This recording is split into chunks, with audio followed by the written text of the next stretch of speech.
The warm evening breeze carried the mingled scents of street food from the vendors below and the expensive colognes of the crowd gathered on the rooftop terrace. Twinkling fairy lights strung between potted plants and along the pergola overhead created a magical canopy against the darkening sky. The city sprawled out beneath us, a living tapestry of illuminated windows and the occasional flash of headlights on the distant highways. It was the kind of night that made you feel like anything could happen. And for me, it started with the familiar but unwelcome sight of Rachel holding court near the makeshift dance floor. I had arrived early, hoping to enjoy a low-key evening catching up with old friends from college and the early years of my career. Mark's promotion was well deserved, and their turnout was impressive. People I hadn't seen in months or even years mingled with drinks in hand, the soundtrack a mix of current hits and nostalgic throwbacks from our younger days. I wore a simple button down shirt and dark jeans, comfortable but presentable, and I nursed a local craft IPA as I made the rounds, laughing at old stories and updating people on my life in broad strokes. Then Rachel spotted me. She was wearing a vibrant blue dress that hugged her curves, her makeup flawless, her hair cascading in perfect waves. She had always known how to command attention, and tonight was no exception. With a glass of something pink and fizzy in one hand, she excused herself from her current conversation and sauntered over, her expression a mix of amusement and something sharper. "Well, well," she said, loud enough for the nearby cluster of people to hear. "If it isn't Ethan, I almost didn't recognize you without the sad puppy eyes you used to give me." I managed a polite nod. "Rachel, it's been a while. You seem energetic." She laughed, the sound a little too bright. "Energetic? That's one word for it. I've been living my best life. New city apartment, climbing the ladder at work, dating when I feel like it. No strings, no drama. Unlike some people who can't seem to let go of the past." I took another sip of my beer, hoping the conversation would move on. But Rachel had other plans. She turned to the group that had naturally formed around us: Jake, who now worked in tech, a couple of women from our old study group, and a new guy named Tyler who looked vaguely interested in the unfolding scene. "You all know Ethan and I had a thing last year, right?" she announced, as if sharing a fun fact. "It was right after I finally dumped my ex, Derek. I was heartbroken, a total wreck. Ethan here was the perfect rebound. I told him up front, this is just for fun, to help me move on. He agreed, or at least he didn't argue. We had some good times, but when I was ready for something more substantial, I ended it. He was a little crushed, but rebounds don't last. That's the whole point." The group reacted with varying degrees of discomfort. Jake cleared his throat. One of the women, Sarah, gave me a sympathetic look. Tyler just looked confused. I felt the familiar knot of frustration in my stomach. It wasn't the first time Rachel had spun our brief relationship this way. In the months since we parted, I had heard through mutual acquaintances that she was telling anyone who would listen that I had been her temporary fix, her bridge back to single life. What she conveniently left out was how she had initiated almost every interaction, how she had used me as a sounding board for her lingering feelings about Derek, how she had become possessive the moment I tried to introduce any real emotion into what she insisted was casual. I had met her at a barbecue hosted by a mutual friend. She had been recently single, vulnerable, and flirtatious. We talked for hours that first night, and she had suggested we exchange numbers. The first few weeks were intense: late night texts, spontaneous dates, passionate moments that felt meaningful to me. But every time I tried to talk about where things were going, she would pull back, reminding me she wasn't ready for labels. When I finally told her I was developing real feelings and wanted to see if we could be exclusive, she had laughed it off and said she thought we were on the same page about keeping it light. The breakup had been my decision, and it had been clean, if painful. I wished her well and walked away. 2 weeks later, I met Olivia at that charity event, and my world shifted on its axis. But standing there on the terrace with Rachel's version of events hanging in the air, I felt small. Not because I believed her, but because others might. Before I could formulate a response that wouldn't escalate things, my phone buzzed. I glanced at it quickly. Olivia's name lit up the screen with a message. Conference ended sooner than expected. Caught an earlier flight. Be there in 30. Can't wait to wrap my arms around you. Relief and anticipation flooded through me. Olivia was my anchor in all of this. We had been inseparable since that rainy night. She was everything Rachel wasn't: steady, honest, ambitious in her own right as a doctor who genuinely cared about her patients, and completely uninterested in games. When I told her about my short lived thing with Rachel, she had listened without judgment, then said, "I'm glad you got out when you realized it wasn't right. It brought you to me." We had kept our relationship mostly private at first, enjoying the bubble of new love. The engagement had been a private moment on that Greek beach, just the two of us and the sunset. We had told our families and a handful of close friends, planning a full announcement and a small wedding the following spring. This party hadn't seemed like the right venue, especially with Rachel's presence. But now, with her narrative dominating the conversation, Olivia's arrival felt like fate intervening. I texted back, "Drive safe. You're about to make this night a lot better." The wait was agonizing. Rachel continued her performance, embellishing the story with details that made me sound clingy and her sound liberated.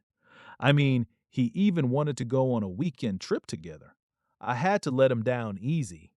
"Ethan," I said, "this is just a rebound for me. Don't get attached." He nodded, but I could tell he was hoping for more. I wanted to interject, to say that the trip idea had been hers, that she had suggested it during one of her vulnerable moments and then canceled when Derek posted about his new relationship. But I stayed silent, not wanting to give her the satisfaction of a public argument. Finally, the elevator doors opened, and Olivia stepped onto the terrace. She was a vision in a flowing burgundy dress that caught the light with every step. Her dark hair was pulled back in a loose bun, a few strands framing her face. She scanned the crowd with that calm confidence that always drew people in, and when her gaze found mine, her smile lit up the entire space. She walked toward me with purpose, and I met her halfway, pulling her into a tight embrace that smelled of her favorite vanilla and citrus perfume. "You're early," I whispered into her ear. "Missed you too much," she whispered back. Then she pulled back slightly, her eyes sparkling. "Should we do this?" I nodded, taking her hand and leading her toward the group, where Rachel was still holding court. The moment we joined them, the atmosphere shifted. Conversations paused. Eyes widened as people took in the beautiful woman at my side and the way our fingers were intertwined, the diamond ring on her finger catching the fairy lights. "Everyone," I said, my voice steady and clear, "I'd like you to meet Olivia, my fiancée." The terrace erupted in cheers and congratulations. People swarmed us with hugs and handshakes, demanding the story. Olivia handled it with her usual poise, sharing the highlights, the spilled wine that started it all, the proposal under the stars, the excitement for our future together. Rachel stood a few feet away, her glass frozen halfway to her lips. Her expression cycled from shock to forced neutrality to something resembling panic. When the initial wave of excitement ebbed, she stepped forward, her voice tight. "Fiancé?" she repeated, as if the word was foreign. "Ethan, you didn't say anything about being engaged when we were talking earlier. This is, wow, fast work." Olivia turned to her with a serene smile. "It's not fast when you found the right person. Ethan told me about your time together. He said you were healing from a difficult breakup and needed kindness.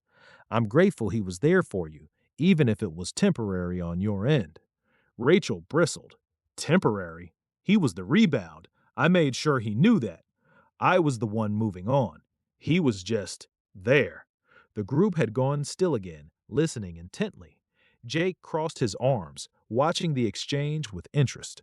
Olivia didn't miss a beat. Her tone remained light, almost conversational, but every word landed with precision. "That's one way to look at it. From what Ethan shared, you were the one still deeply affected by your ex the entire time. He listened, he supported you, and when he started to want more, you reminded him it was casual, so he respected that and walked away. Then he met me, and we built something that isn't temporary at all. We're getting married next spring. A small ceremony, close friends and family. The kind of future you plan with someone you see forever with. She paused, letting the contrast sink in. Then she added, "It's interesting how the person who insists someone was just a rebound is the one who can't seem to stop talking about it a year later, almost like the story is more important to her than actually moving forward." A ripple of laughter moved through the group, not loud or mocking, but the kind of knowing chuckle that comes when someone has been elegantly called out. Rachel's face turned a deep shade of crimson. She tried to laugh along, but it came out strained. "Well," she said, her voice wavering slightly, "good for you both, really. I hope it works out." She turned abruptly and walked toward the bar, ordering another drink with more force than necessary. For the next 20 minutes, she stayed on the periphery, her posture stiff. Eventually, she gathered her things, made quick goodbyes to a few people, and disappeared into the elevator without another glance in our direction. The rest of the evening unfolded like a celebration. Our friends wanted every detail of how we met, the proposal, our plans. Olivia charmed them effortlessly, asking about their lives with genuine interest. I watched her talk to Sarah about her work in education, and my heart swelled. This was the woman I was going to spend my life with. Intelligent, kind, unflappable in the face of pettiness. Later, as the crowd thinned and the music softened, we found ourselves alone by the railing. The city below had quieted somewhat, the lights twinkling like scattered diamonds. I wrapped my arms around Olivia from behind, resting my chin on her shoulder. "You were incredible," I said. "The way you handled Rachel. She didn't know what hit her." Olivia leaned back into me. "I didn't do it to be cruel, but I wasn't going to stand there and let her diminish you or what we have. She tried to make you the joke, the temporary guy. But you're not temporary, Ethan. You're my home." I turned her to face me, brushing a strand of hair from her cheek. "And you're mine." Tonight proved it more than ever. She thought she could rewrite our story, but you walked in and showed everyone the truth without even raising her voice.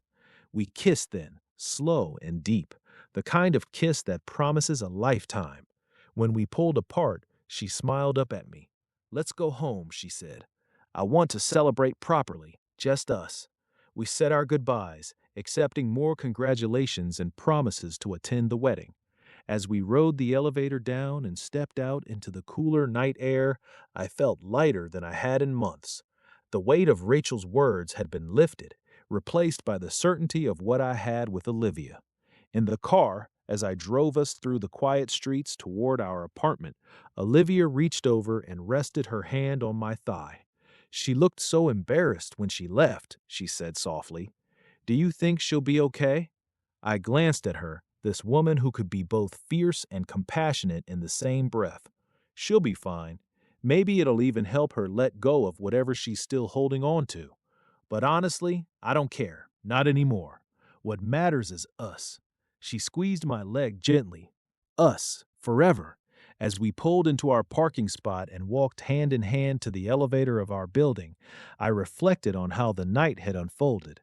Rachel had entered the evening determined to cast me as her footnote, her rebound, the guy who didn't measure up.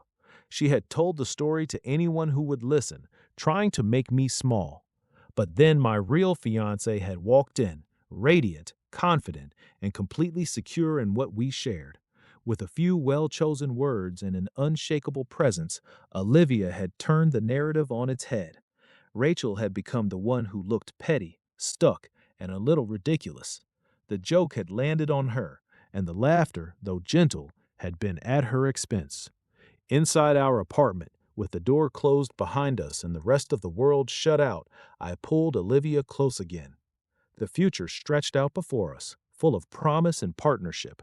And somewhere out there, Rachel was probably replaying the evening, realizing too late that her attempt to diminish me had only highlighted how much better my life had become without her in it. I wouldn't trade this ending for anything.